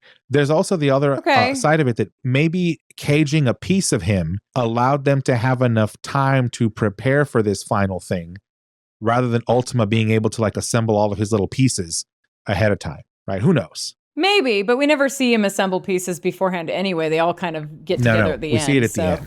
Yeah. Yeah, so maybe. Okay, well, those are some feasible explanations. So then I guess I would say it would have been nice to see this, if those are the reasons, nice to see that fleshed out more so that people understand that's what's going on. Because even thinking about it, it just made me feel like the writers wanted a self-sacrifice in Joshua, and they wanted these like big moments where Clive mourned his loss, which were great moments, but the way they got there to me just wasn't terribly effective, at least not as much as it could have been. And it just made him look like he didn't quite think things through very well. Even though his motivations were noble, it made me think that there were nobler alternatives that would have kept him alive to maybe help Clive further in those final battles. I think this one is a tough one for the writers. And of course, you already said I was going to be gracious to them, but I'm sure they appreciate it though. I think this was a tough one for them because think about it. Put yourself in the place of the writer. Like, you know what this ending is going to be, and you know there's going to be all these Ultimas around the room, and they're all going to kind of come together and then do like this Swan Lake dance and,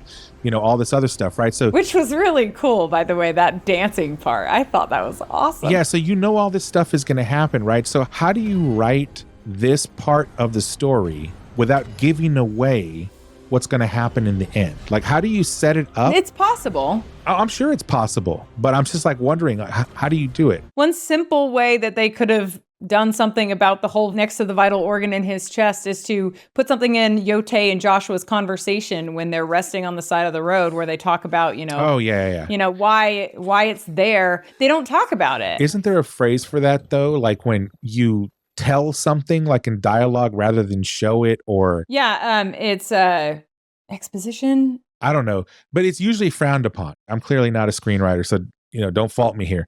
But I also think that part of what happened here was when Joshua did imprison him in his chest, he thought he was actually imprisoning Ultima, not a piece of Ultima. I agree with that. I think that's actually why. Like, he didn't realize. I think that's fair. He thought he was locking down the whole thing. And then he realized at that last part of the game, oh crap, like I only got a piece of this guy, right? But I also feel like in that ending set of scenes, although they didn't explicitly say it, I also feel like they alluded to the fact that Ultima actually couldn't complete his thing unless he had that piece back, right? So I think it was like a combination of telling a story of like Ultima is ultimately the grand puppeteer, or he orchestrated this whole thing to get his other piece back. But you're right. You really have to dig to explain this, right? So it could have been made clearer.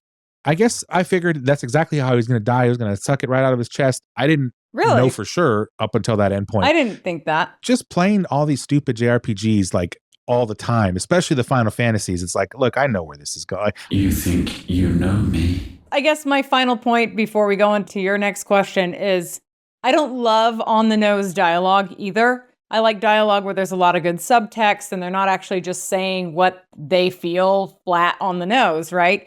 But I would prefer a few lines of on-the-nose dialogue to no dialogue about something and then ambiguity and confusion in the story. So like, it's more of a, if I had to pick one over the other, I'd take a few lines of the on-the-nose dialogue rather than the ambiguity, because I was confused at the end. But you did bring up some good points, and maybe that's probably what the writers were going for. I just didn't get the sense, at least on the first playthrough, and not as much on the second either. And there were definitely things that I like also was like, I have no idea what's going on here. And I had to go back and like try to figure it out, but you're right.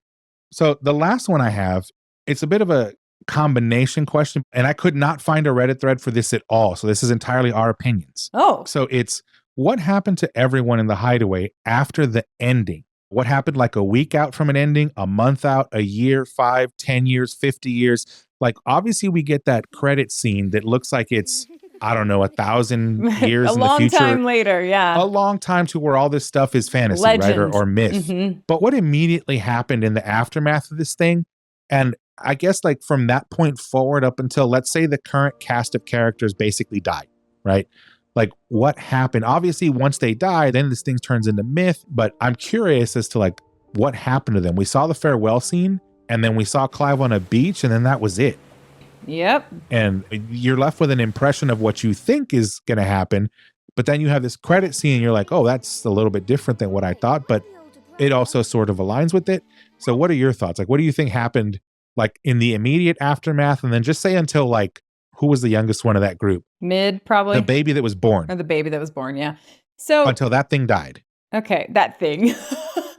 That baby. That human being. Like, yes, it's a baby, but it's a plot piece, right? It's the story. So it's pixels, really.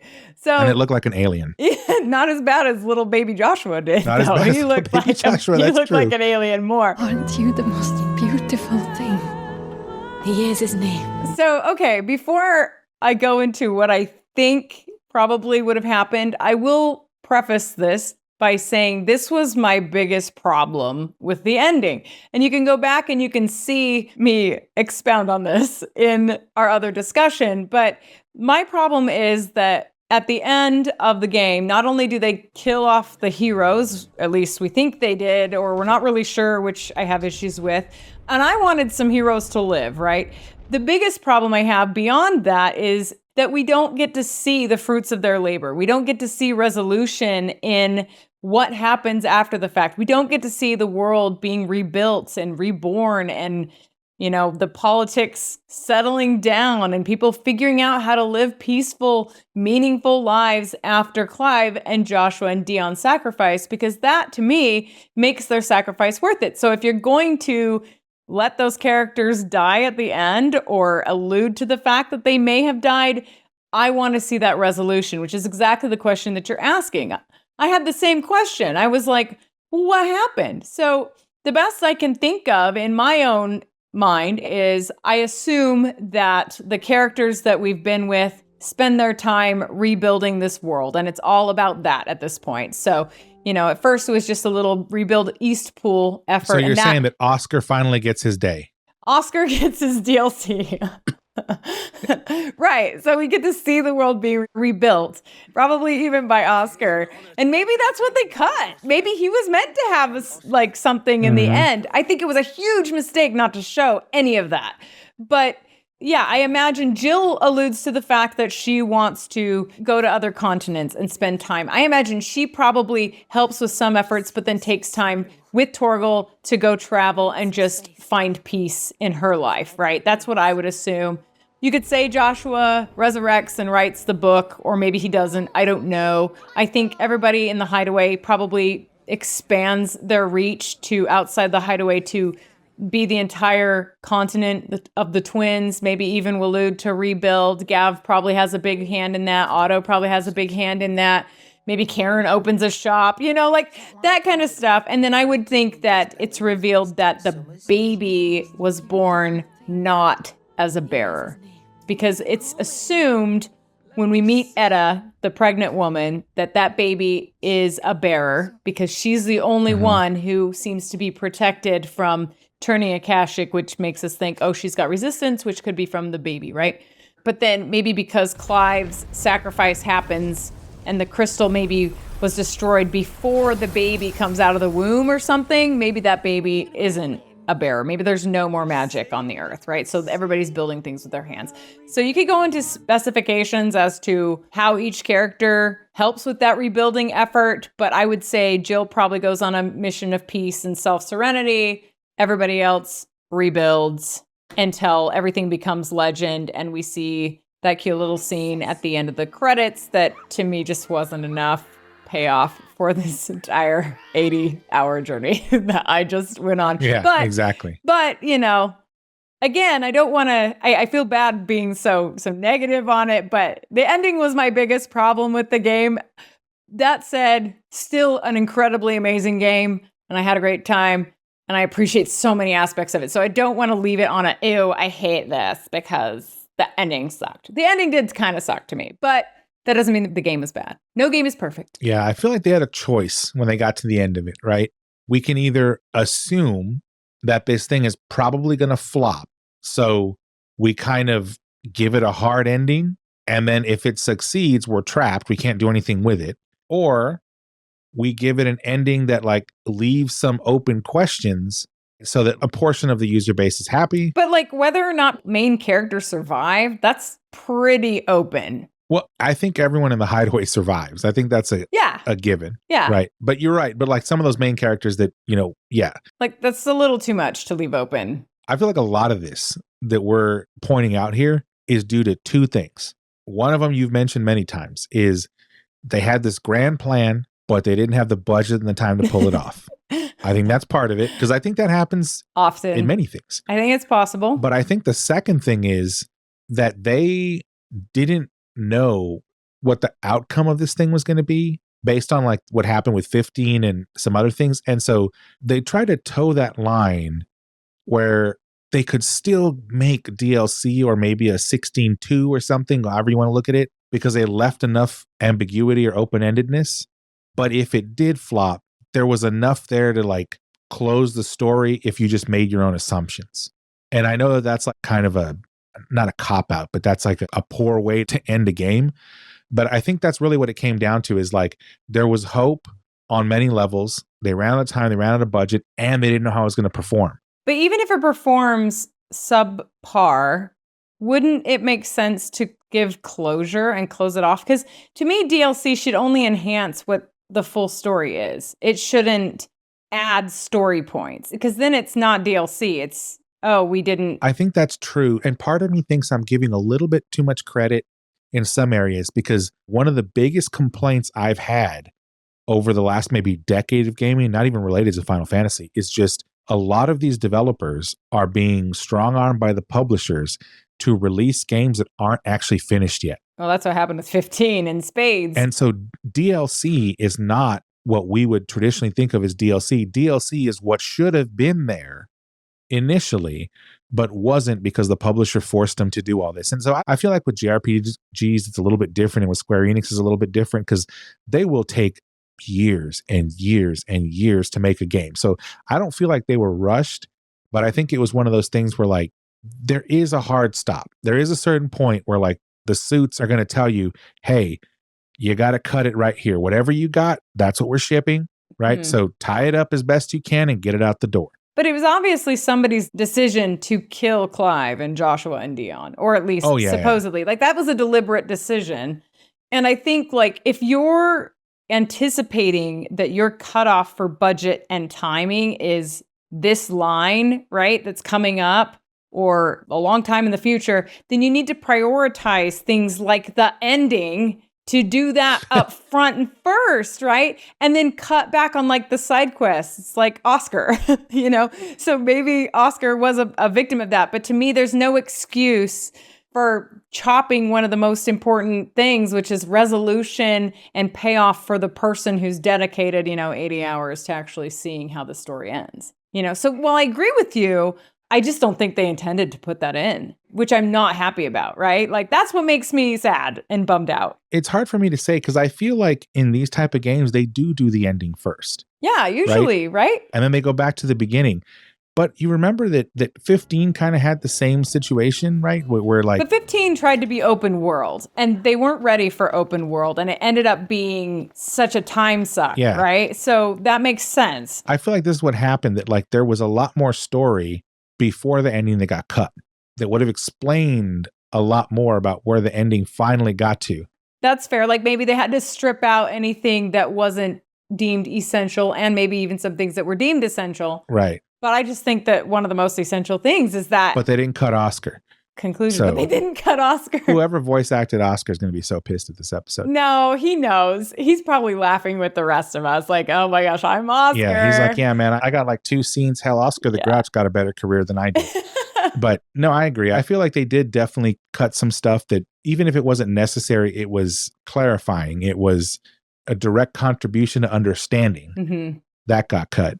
And then I think there were other things like, for example, the Oscar thing, they were probably a significant thing that got cut with him. And so like what got released was, I mean, you've seen these things where like there's been movies where these actors and actresses go in, they record all these scenes and like they think they got a pretty big part of the movie. And then when the final cut hits the theater, like they've got one scene. Yeah. And they're like, what happened? Yeah. I used to work in Hollywood. I used to do that, like cut out huge parts. And sometimes you do it for story. Sometimes you do it for tone. Sometimes you do it for timing, total runtime. And other times you do it for performance. Right. Like sometimes the actor is just worse than you thought they'd be. So you take them out as much as possible. There's a lot of reasons to do that, but that's not the reason to cut an ending, Yeah. So it didn't end the best it could have. That's for sure. But I'm almost willing to bet if you talk to one of these writers, like off the record, they'd be like, yeah, we had a lot more Yeah. and it got cut. They signed all the NDAs. There's no way. Like, I don't know what happened here with the Hideaway after this, but I agree with you. I think what happened is they all went and kind of did their own thing and tried to make the best of, because remember, it was supposed to be like a lot worse for a while before it got better. So they tried to make the best of what they could.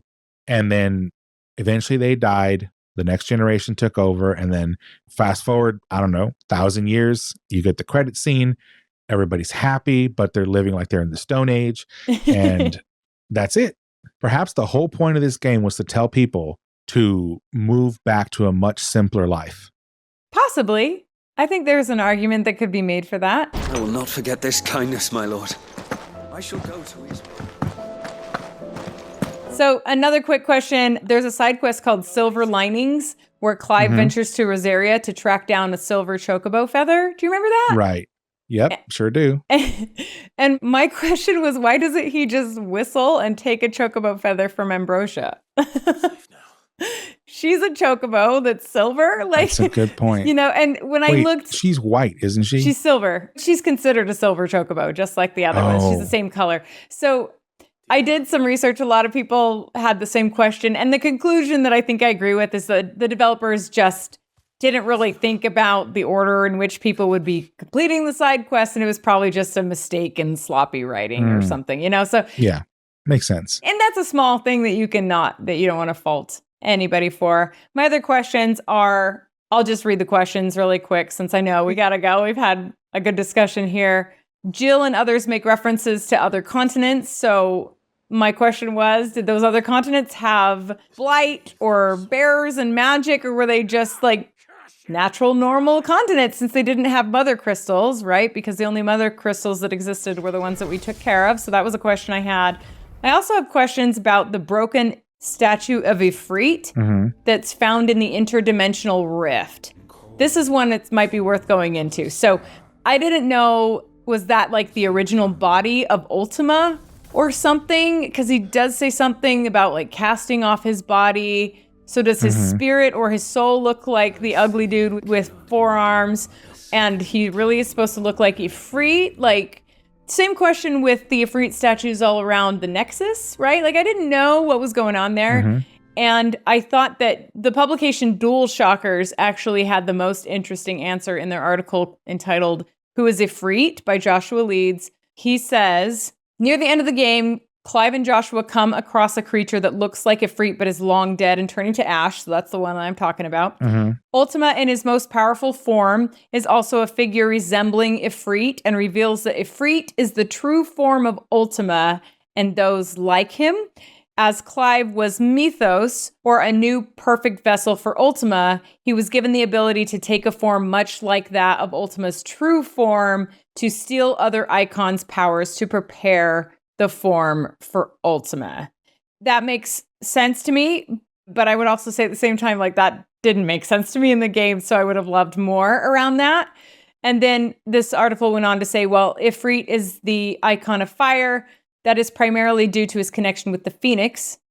Through Clive's blessing of the Phoenix, his Ifrit was given fire and became a second icon of fire, while also having the ability to take and use other elements. If Clive was born into a different family or received a different icon's blessing, it's possible he would have taken that icon's element instead of fire. I mean, we all know Ifrit is the dominant of fire in every Final Fantasy game, but I guess that could be true for this one. That one actually kind of makes sense because we talked about it in a different episode, but remember I had kind of this theory because Ultima referred to Origin as his arc. Right. And that these were actually like aliens, a race of aliens that had come to Earth. So it makes sense that their forms would be very different, right? Because of wherever they came from. But why would he look like he's a 4-armed, weird, corpsey human instead of Ifrit? Like, why would he change into that form?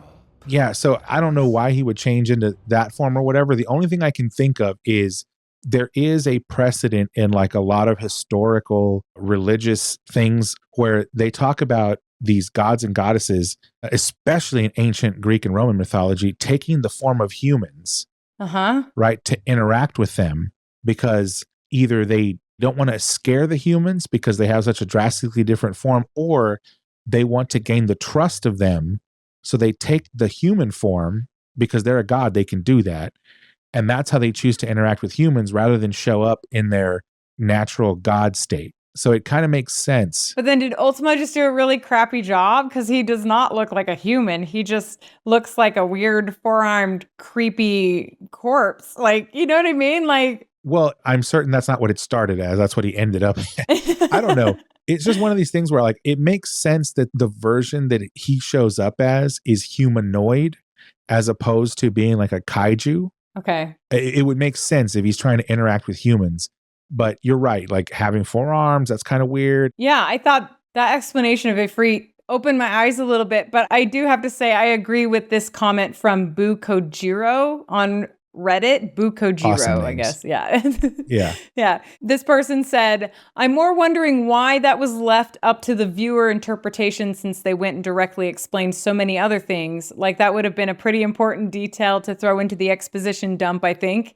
That should have been what Joshua explained to Clive about his final realization about the mural, but instead he just waxes poetic about the power of human faith. I agree with that. Because it's okay to have that fantastical story, but if it's not communicated to the audience, then we just end up being confused, and confusion and ambiguity, I will always say, is the enemy of storytelling. And so I would have just liked to see that, even, like he says, thrown in the exposition. Even if it's got to be on-the-nose dialogue, right? It's better than not having anything at all. Yeah, even if you had like found it in a book somewhere or in an inscription on a wall. Yeah, right? exactly. Something. Anything, right? Something that you have to hunt for in a side quest that's like, you know.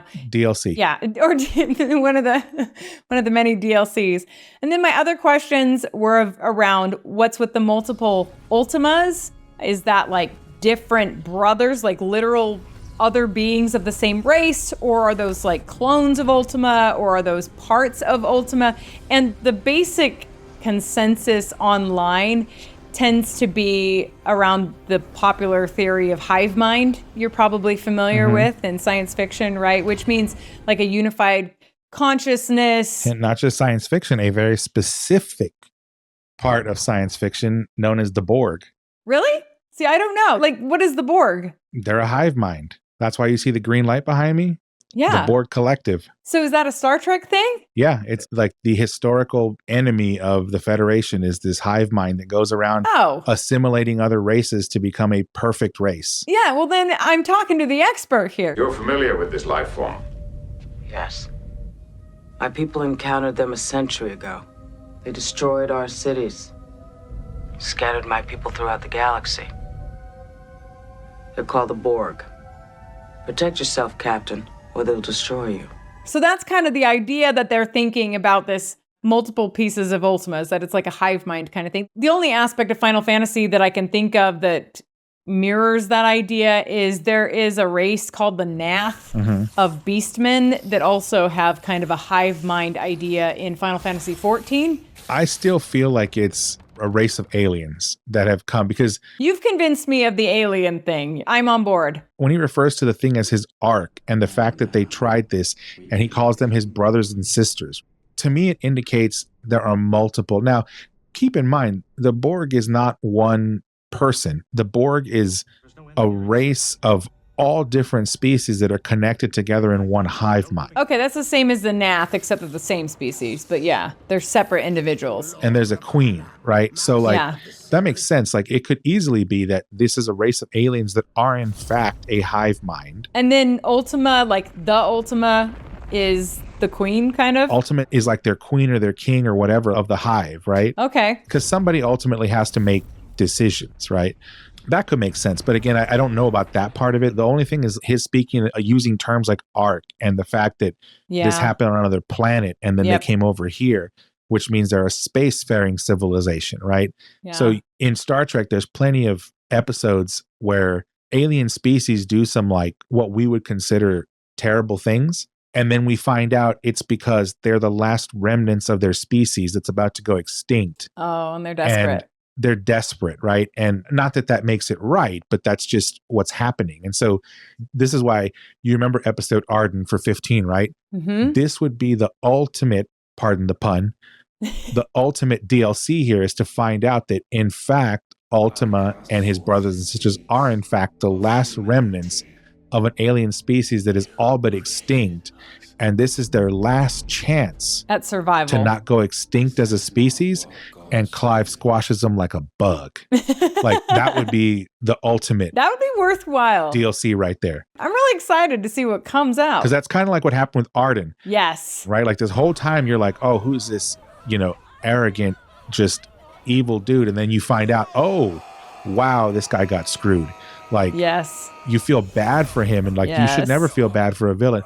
No, you should. It makes it so much better when you do. Right. And it kind of reminds me of Walter White from Breaking Bad. Like, they start out that series where you build all this empathy for him, and then he turns into like this gangster drug dealer, and you're actually cheering for him to do horrible things because of the fact that he was being discarded by society. And this is like his last chance, and he makes this pivot, and you're like, yes. And then you realize, like, I'm cheering for a criminal. What the hell is wrong with me? Right? So like, this would be a great, like, writers, if you haven't done the DLC yet, you can send me a check. That would be really interesting DLC. I totally agree with you. So maybe we'll find out the official answer, but I think your description is pretty spot on. Other couple quick questions. I had a question around, why is there a second brown hooded figure who is apparently Ultima, who just looks exactly like Joshua? And honestly, I'm convinced that this is the answer. Somebody called Bass GSD, or maybe Base GSD, BASS, depending on how you read the word, on Reddit said, in universe, it's a coincidence. In reality, it's an attempt at misdirecting the player before the reveal that Joshua survived. I think it's as simple as that. That makes sense. That makes perfect sense. You're always going to see like these weird things that they're purposeful red herrings. Totally. And there are a lot of hooded figures across Final Fantasies. We see a ton of them in the Tonberries. Final Fantasy VII Remake. Yeah, the Tonberries. Oh, those things are terrifying. You see them in Final Fantasy XIV. Like, there's an entire character, Grahatia in Final Fantasy XIV is hooded until like quite a bit of the story is done, and then you find out who he actually is. Could you imagine if they had a scene where somebody saw the hooded figure and they tried to attack it and it's a Tonberry? Oh my gosh. Everybody would be like, oh, this guy's about to get it. Like, because the Tonberry is going to tear you up. You know how that's going to end. Oh my gosh. That's like a horror movie. Like pulling a hood down on some figure, and you just see their scarier beady than eyes. Ultima. Just like having like a freaky Tonberry. Oh my gosh. I'm much more scared of a Tonberry than I am of Ultima. Yeah, for sure. For real. Oh, I'm with you. Especially after Final Fantasy 13. They're cute, right? But I was so mad. I could not defeat them for the longest time. And anyway, whatever. We could talk about Tonberries forever. But then my last question, and this is one that I know you would have an opinion about, is did we ever find out why Anabella wanted to kill all the bearers? This was my mother's doing.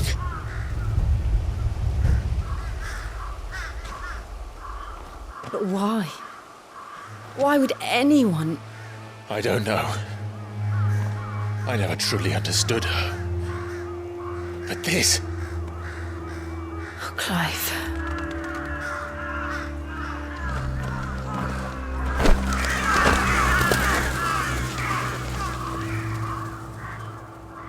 I will learn what madness drives her, and I will end it. Wade speculates that it's so her new son might not have anyone to challenge him. Her obsession with bearers only seems to have grown. As to why, I don't know. Maybe she can't bear the thought of anyone having the power to challenge her beloved son. But since when did a bearer ever really try to do that? You know, and then people on the internet just think she did it out of hatred or out of boredom. But in the game, the way it's written, I just don't think that hatred is enough, or at least not expressed enough for me, because even characters like Clive and like Wade express how they don't understand her motivations. So they pose the question to the audience basically over and over again, but then it never really seems like it's answered. You mean my mother? But it doesn't make sense, even knowing what I know about her. In a historical context, right? If you look at it today, we cannot understand how Germany in 1939 went the direction it did, right? Like, it just doesn't make sense to us, right? So it's very hard to compute. The same thing is happening in this game, but at the end of the day, but it happened. Autocrats are autocrats, and whenever they feel their power is slipping, or the reverse. They actually need to gain power. They need a scapegoat. They need a common enemy. They need something to unite their faction against to consolidate their power, right? So like someone said, they're doing it so her son doesn't get a challenger. I think the two are actually related. Okay. It's not just that she doesn't want her son to have a challenger, but also if the potential challenger is of a specific race and she can turn everyone against them, she gets two birds with one stone. Right? See. Like she unites her factions against a common enemy, gives the people something to go after that ultimately results in the safety of her son's power. Right? So it's like a twofer, in other words. So the two actually, I think, go well together. There is one character in all of Final Fantasy who I could think would do what she did because he was bored or thought it was funny. I know who you're going to say. Yeah. Only one, and she's not him, right? So this is not that. This is literally nothing more than an autocrat trying to preserve her and by proxy her son's rule, right? That's what this is about. This has nothing to do with what Kefka did in 6. Like that guy was mental. Like that's a different level of evil. That is like you have a malfunction in your brain and your basic brain chemistry, right? Like that's not the same as this. She is like the perfect example of a human that wants power at all costs.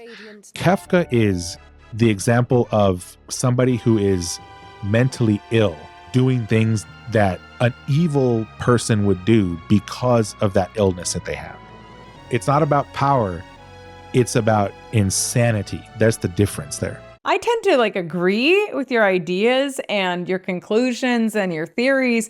My issues are more around like, why wasn't it made clear in the game, right? So yeah, like from a writer's perspective on this Anabella thing, I mean, if they literally draw attention to this question in such a deliberate way out loud multiple times, but then they don't provide an answer in as clear of a manner. And so to me, if you're going to draw attention to a question, you should answer it without just this whole like one note, like Anabella is bad kind of a thing. But yeah, I think with the Anabella character, because of the historical analog, it was more of a cultural sensitivity thing that they didn't take it all the way. That's fair. Now, like had they gone on the nose, I think it would have created some issues, a backlash, right? Yeah. Putting this in modern historical context is very difficult, right? It's a very sensitive topic. So they had to be careful. But they left so much slavery content in there, and that's a super sensitive subject. Right. That's super sensitive, but I don't think we're ever at risk of that coming back in modern Western society. Let me put it that way, because it clearly exists in other parts of the world.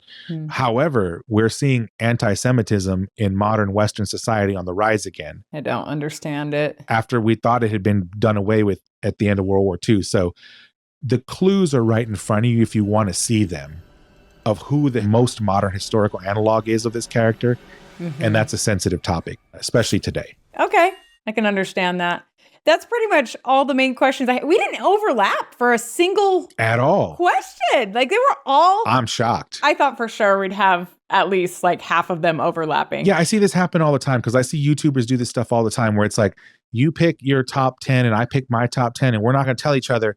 And then they come and like a good chunk of them overlap. Yeah, but like ours didn't overlap at all. That means our audience had 18 completely different unanswered lingering questions. And it's interesting though, as we've been talking about this, while I had a number of questions, and while some of those questions were not a big deal and other ones I thought were kind of major and should have been answered by the storytelling, right?